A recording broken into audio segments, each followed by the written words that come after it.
All right, Alexandria, thank you so much for agreeing to do this with me. So let's dive right in. Tell me what motivated you to join the How to Start Your Financial Coaching Practice training. What motivated me? Prior to seeing your training, I already registered and had been completing a few modules of a certification program. When I saw that you had the designation that I am striving to, I'm working towards, I wanted to see what the end result looked like of the certification that I'm in right now. Um, but outside of that, I wanted to go even deeper. I wanted to get experience and gain experience from a woman of color in the financial coaching business. That's something that also stood out to me.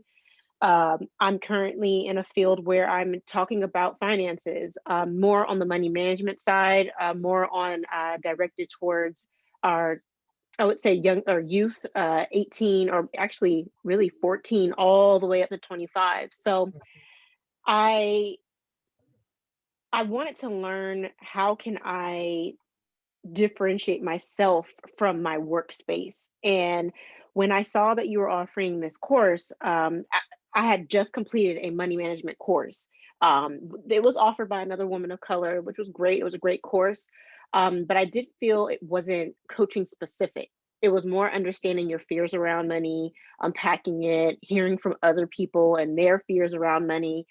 And this opportunity that I saw that I definitely wanted to jump onto the opportunity was around other people who were on the same wavelength as far as wanting to begin their practice.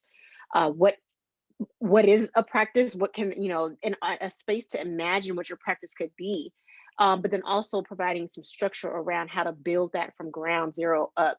Um, or for someone who actually is already financial coaching, how to continue to build.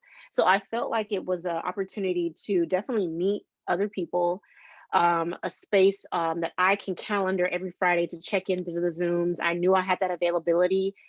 So I knew that it was an opportunity for me to jump into conversations with other professionals, and also anyone who's interested in learning how to just speak about money to other people. And I say it that way because that's how it is. That's how it registered with me. How can you talk to people around money and not having the weight of the professionalism and degree and all that stuff is great, but I was looking for a way in through a conversation, a way in Mm, through um, a structured dialogue around money amongst people. And that was something that I gravitated towards. And so I'm glad that I attended first I believe it was a master class, providing a whole yes. overview. And I did take some time. I took some time. I believe that what you were offering in that master class it was a snapshot of what to expect in the whole 8 weeks, and you didn't fall short. It actually was that and more. So um, it was a welcoming environment. I didn't feel inadequate. Um, I didn't feel.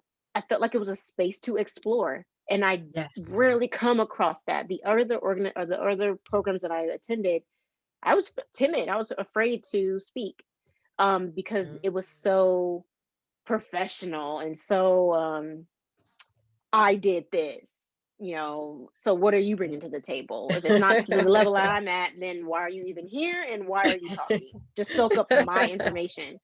So it wasn't that way. It wasn't that way. I believe, Yeah. and you also provided multiple avenues of communication. Your communication line was completely open. And I'm one to ask questions. I'm one to be present. I'm one to participate.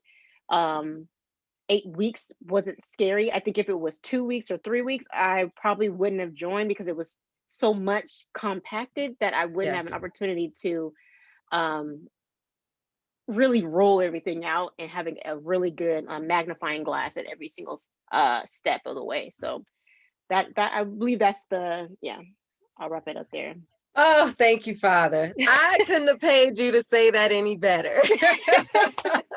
I really appreciate you saying all that you offered because Mm-hmm. one, again, this is our first time talking about it. And again, it's raw, it's unedited. And Yeah. that is why I designed the training. I literally Mm-hmm. designed this training from coaches telling me what they wanted to know about Mm-hmm. when it came to starting their own practice. So I am so grateful that I fulfilled that, but I continue to fulfill that. And something that you said, and I was taking some notes, so I'll be taking notes. You mentioned, not feeling intimidated and having a safe environment to explore your ideas. And I appreciate Mm-hmm. that feedback Mm-hmm. because while I think that's what I'm doing, I didn't know that was what was created. You know what I'm saying? Like, Mm-hmm. I know why I did this Mm-hmm. training and I've Mm-hmm. offered it before, but to hear that really cemented something within my Yeah. spirit to say, oh, safe spaces are important to explore your ideas. And Mm-hmm. and I appreciate that. So again, thank you so much for that feedback, which is a great segue into the second question, which is, Mm-hmm. you know, um, how has this training impacted you? What Mm-hmm. did you learn that was most important or striking, or shifted mindsets? Like, how has this impacted you, especially given you, like you said, you had already taken another program, you were in Mm-hmm. this mindset of figuring out what you want to do for Mm-hmm. yourself and your practice. So how did it make a difference for you? It made a difference. Again, the structure. I'm one that appreciates and values structure, and sometimes it's hard. I am challenged with doing that myself. Um, Okay. I'm and you know what? I'm becoming okay with that. I'm becoming okay with leaning in to others' expertise, leaning in and welcoming other people's way of structuring. And I leaned into your structure. The things that when I first logged on, I remember I did like a quick scan, a quick just, what does this look like? Is this overwhelming? Can I digest it? And in the beginning, I was looking at the titles and I wanted to make sure that I understood what the titles of each section were before you even started going into the different 8 weeks. And I said, okay, I have to just we're not going to cover all 8 weeks in 30 minutes. We're not doing that. We're just so I had to talk myself out of it. And Okay. when I attended the first session, I saw that there was homework. I remember homework. I was really adamant about. I was really I saw comments there for previous left my footprint as much as I could. Um, and I left my footprint in a way that I wanted others to view and allow me to be a small resource during this time frame. So that's something that I said, okay, well, that's my approach when attacking the homeworks.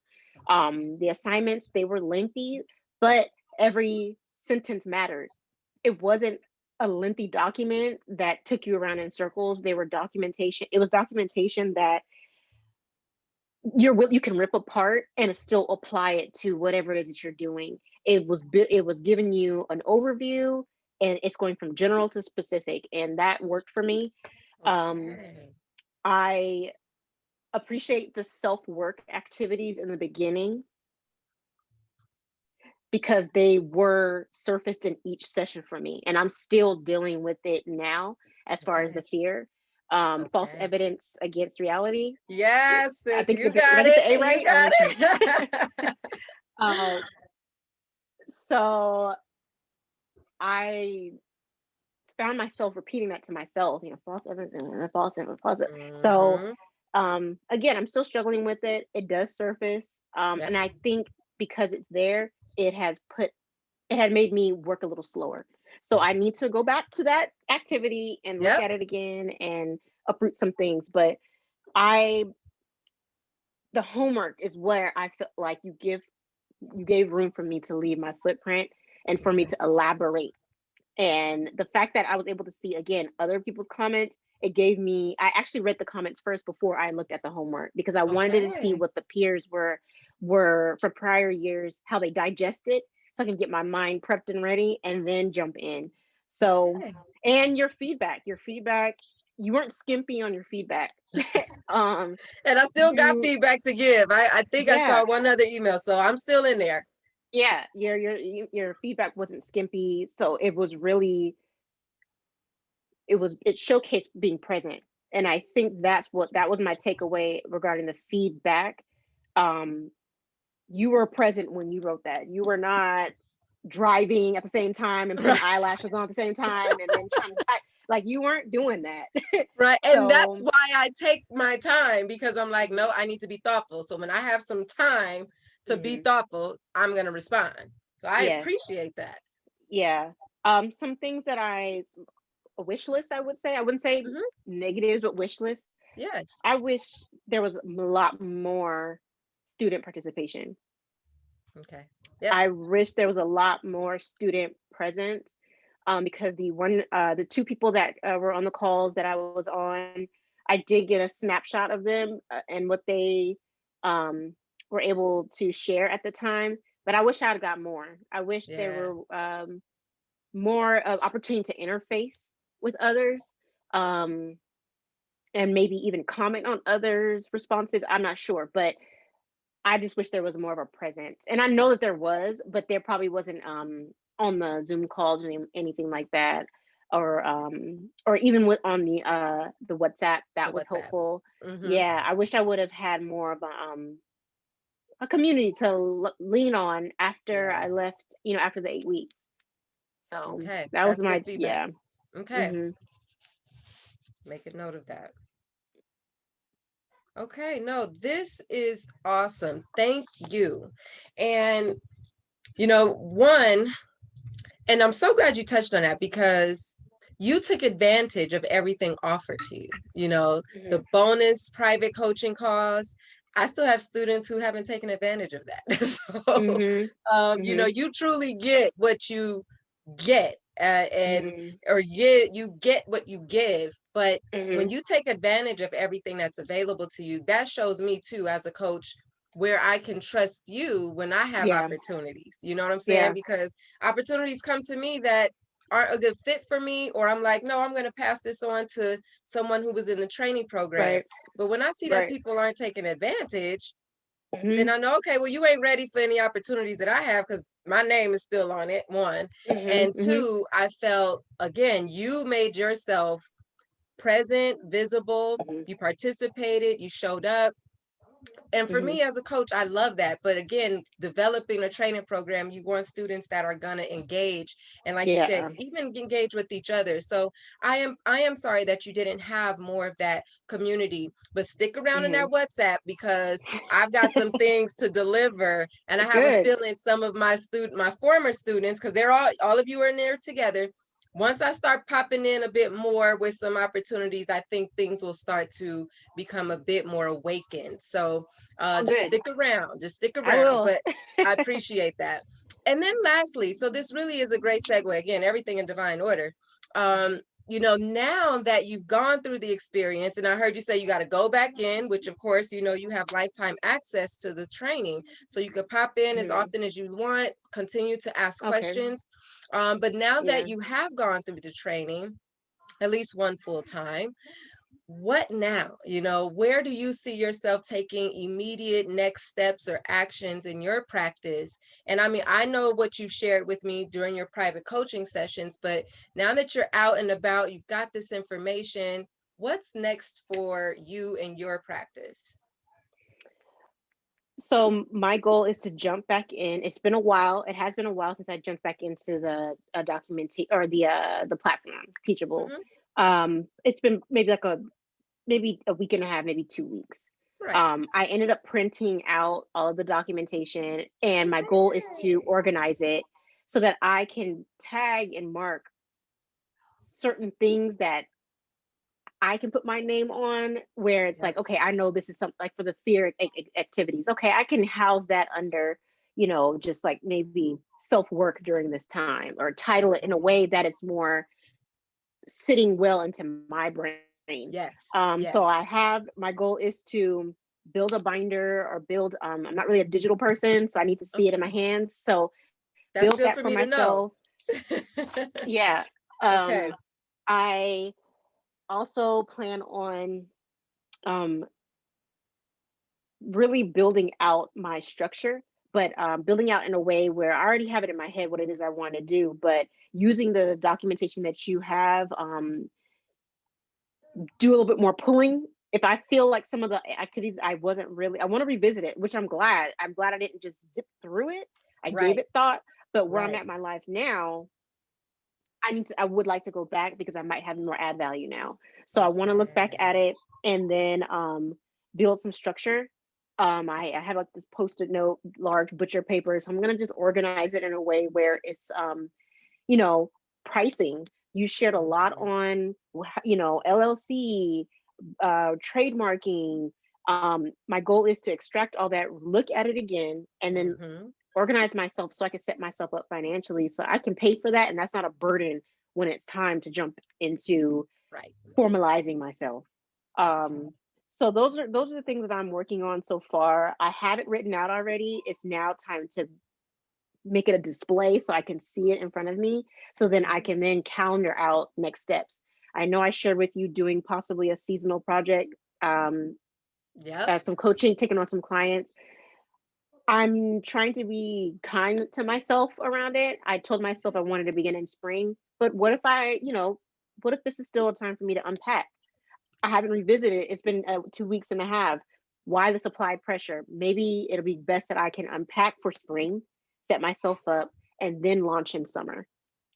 Things Mhm, are opening mhm. up. People are ready to start Right. doing things. So how can I really put it or market myself in a way where how can you get yourself money, get yourself in a space where you are comfortable with your money now that things are opening up, because it could possibly Okay. be overwhelming. So trying to pay attention to the now and how I can insert myself as a resource in the now for people's finances. So again, I Yes. think it's I, the timing.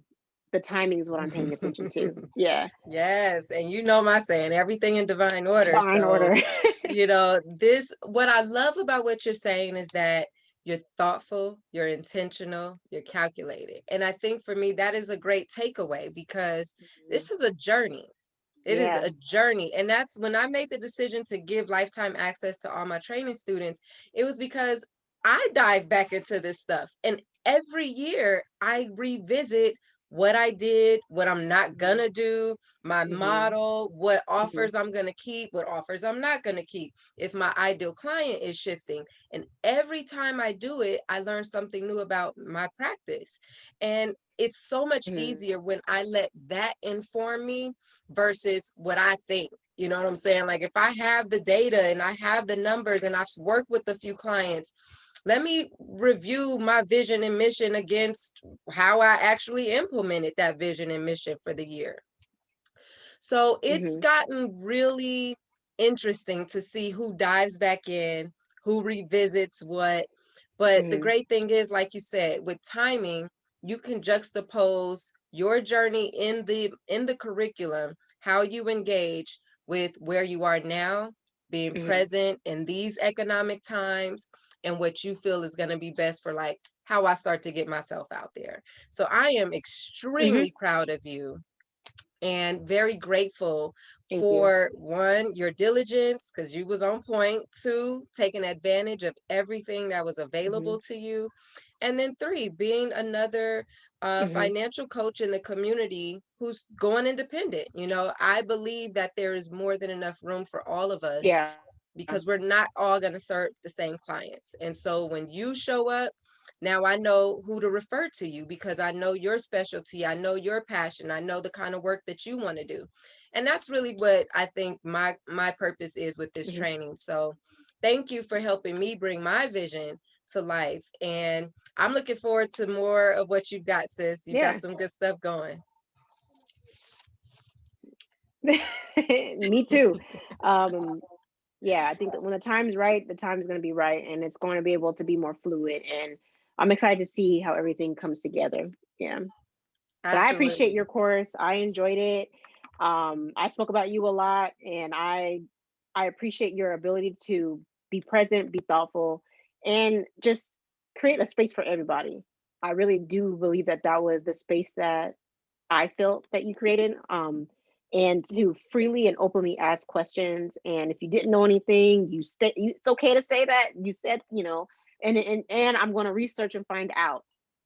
So you didn't you didn't leave me hanging. I can't speak for everyone else, but you didn't leave me hanging. Um, I always got the answers that I needed. So I appreciate your ability to be available and Thank thoughtful at the you. same time. Yeah. Thank you. Thank you. Well, Alexandria, I appreciate you. Thank you so much for this feedback. I am just thrilled and I'm looking forward to what you got going, sis. And we Yeah, will definitely be in for touch. sure. Yes. Yeah. All right. Thanks so much.